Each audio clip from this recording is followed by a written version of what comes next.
Hi guys, we are back again with a brand new video on the Samsung Galaxy Z Flip 3 phone. In this video, I'll be sharing the first impressions and my experience with this phone, and hopefully it will provide you with the insight you require. So without any further ado, let's dive right in.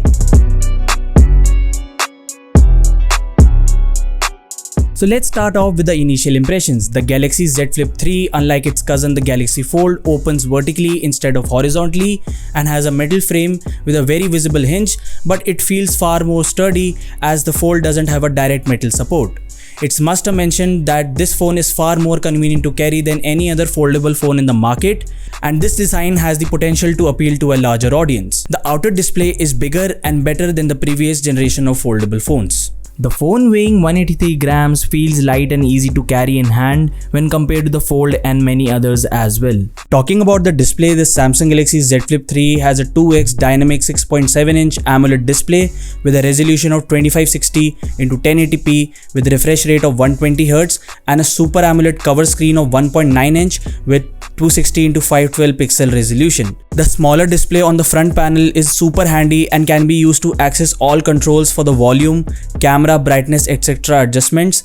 The display is 425 ppi on the inside and 325 ppi on the outer one, and the inner display is a 22:9 Infinity Flex display.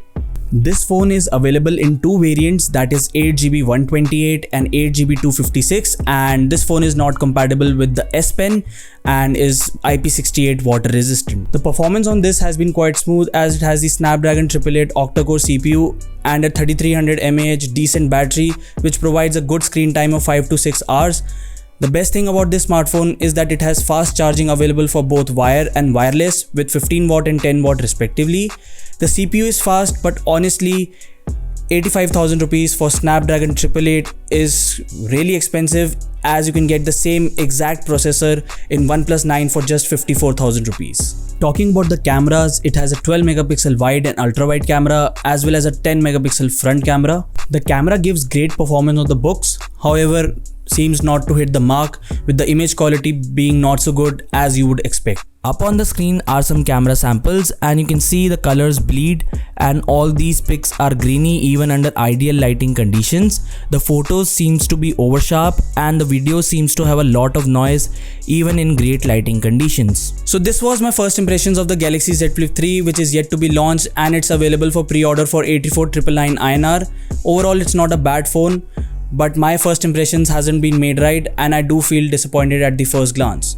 It's definitely a step ahead in the markets of foldable phones, no doubt, but it doesn't have enough potential to beat its competitors. With that being said, it comes down to you.